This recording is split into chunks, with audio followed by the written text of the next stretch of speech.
চুল পড়া বন্ধ করতে, নতুন চুল গজাতে, চুলের গোড়া শক্ত করতে আর পাকা চুলকে কালো করার জন্য আজকে শেয়ার করব সঠিক পদ্ধতিতে আমলকি। আমলকি যে শুধুমাত্র নতুন চুল গজাতে সাহায্য করে তা কিন্তু না। আমলকি চুলকে অকালে পেকে যাওয়া থেকে রক্ষা করে, চুলের খুশকি দূর করে থাকে আর চুলের বিভিন্ন ধরনের সমস্যার সমাধান করে। আমলকি আমাদের চুলের ন্যাচারাল কন্ডিশনার কাজ করে, যার জন্য যুগ যুগ ধরে আমলকি চুলের যত্নে ব্যবহৃত হয়ে আসছে। সঠিক পদ্ধতিতে আমলকির তেল বানানোর জন্য প্রথমে আমি এখানের মধ্যে 150 গ্রামের মতো আমলকি নিয়ে নিয়েছি। আপনি যে কোনো সাইজের আমলকি এইখানে ব্যবহার করতে পারবেন। এখন এই আমলকিগুলোকে আমি ছোট ছোট টুকরা করে কেটে নিব আর ভিতর থেকে বীজটাকে আলাদা করে নিব। আমলকিটা কাটার সময় একটু সাবধানে কাটবেন, কেননা আমলকি কাটার সময় কিন্তু হাত কেটে যাওয়ার সম্ভাবনা থাকে। এই তো এখানে আমি বেশ কিছু আমলকিকে ছোট ছোট টুকরা করে কেটে নিয়েছি। এগুলো থেকে কিন্তু বীজটাকে আমি আলাদা করে নিয়েছি। এখন এই আমলকির টুকরোগুলোকে একটা ব্লেন্ডারের জাগে নিয়ে নিচ্ছি। এই আমলকিগুলোকে এখন আমি ব্লেন্ড করে নিব। ব্লেন্ড করার সময় আপনাদের একটুখানি পানি লাগতে পারে, তো আমি এখানের মধ্যে অল্প একটু পানি দিয়ে এগুলোকে ব্লেন্ড করে নিয়েছি। অল্প কিছু সময় ব্লেন্ড করে নিলে কিন্তু দেখবেন এরকম পেস্ট হয়ে যাবে। এখন এই আমলকির পেস্টটাকে আমি একটা পাত্রে নিয়ে নিচ্ছি। এইখানে আমি রান্নাটা করব। এখন কাপ দিয়ে মেপে আমলকির পেস্ট যতটুকু হয়েছে তার ডাবল পরিমাণে আমরা দিয়ে দিচ্ছি নারকেল তেল। এখানের মধ্যে আমি যে কিনতে পাওয়া যায় প্যারাশুটের তেলটা ওইটা দিয়েছি। আপনারা চাইলে কিন্তু খাঁটি নারকেল তেলটা ইউজ করতে পারেন। তো আমলকির পেস্টের ডবল পরিমাণে আমি এখানের মধ্যে নারকেল তেল দিয়ে দিচ্ছি। সাথে দিয়ে দিব আমি এখানের মধ্যে 1 টেবিল চামচ পরিমাণে মেথি।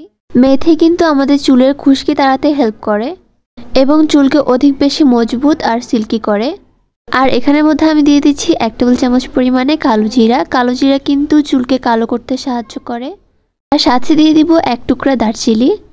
দারুচিনি আমাদের মাথার ত্বকের অ্যান্টিফাঙ্গালের কাজ করবে। তাছাড়া এই তেলটা তৈরি করলে একটা বাজে গন্ধ আসলে সেটাও দূর করে দিবে। আর দারচিনি ব্যবহারের ফলে তেল থেকে একটা সুন্দর ফ্লেভার বা গ্রান বের হবে। এখন সব কিছুকে ভালো মতো মিশিয়ে আমি এটাকে চুলায় বসিয়ে দিয়েছি। এখন চুলার আঁচটা মিডিয়াম টু লোয়ে রেখে এটাকে আমি 15 থেকে 20 মিনিট এভাবেই জাল করতে থাকবো। দেখবেন যে এটা কিন্তু এরকম বলক হয়ে ফেনা উঠে গিয়েছে। তো 20 থেকে 15 মিনিট এটাকে ভালো মতো যখন আমরা জাল করতে থাকবো, এটা কিন্তু দেখবেন যে আমলকিটা একদম ভাজা ভাজা হয়ে গিয়েছে। আর দেখবেন যে তেলের কালারটাও কিন্তু অনেকটাই চেঞ্জ হয়ে গিয়েছে।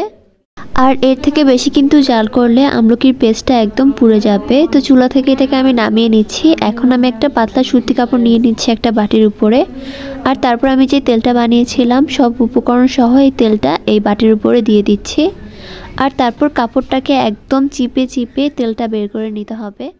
এখান থেকে কিন্তু আমি দারচিনিটাকে আলাদা করে নিচ্ছি। আর এখন দেখুন হাত দিয়ে চেপে চেপে কিন্তু আমি তেলটা বের করে নিচ্ছি। আমলকির তেলটাকে পুরোপুরি ঠান্ডা করে যে কোনো এয়ারটাইট বক্সের মধ্যে রেখে সংরক্ষণ করতে পারবেন। প্রায় 6 মাসের বেশিও কিন্তু এটাকে সংরক্ষণ করা যাবে।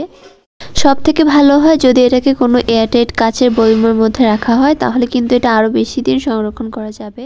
ভালো ফলাফল পেতে সপ্তাহে 2 থেকে 3 দিন রাতে পুরো চুলে ও মাথার ত্বকে ভালোভাবে তেলটাকে ম্যাসাজ করে পরের দিন ভালো কোনো ব্র্যান্ডের শ্যাম্পু দিয়ে ধুয়ে ফেললেই হবে। তেলটা ব্যবহার করার কয়েকদিনের মধ্যেই দেখতে পারবেন ছোট ছোট অনেক চুল গজাচ্ছে মাথায়। চুল আগের থেকে অনেক বেশি কালো হচ্ছে আর চুলের বিভিন্ন সমস্যাগুলো সমাধান হচ্ছে। আজকের ভিডিওটা ভালো লাগলে আমার চ্যানেলটি সাবস্ক্রাইব করে পাশেই থাকবেন। আল্লাহ হাফেজ।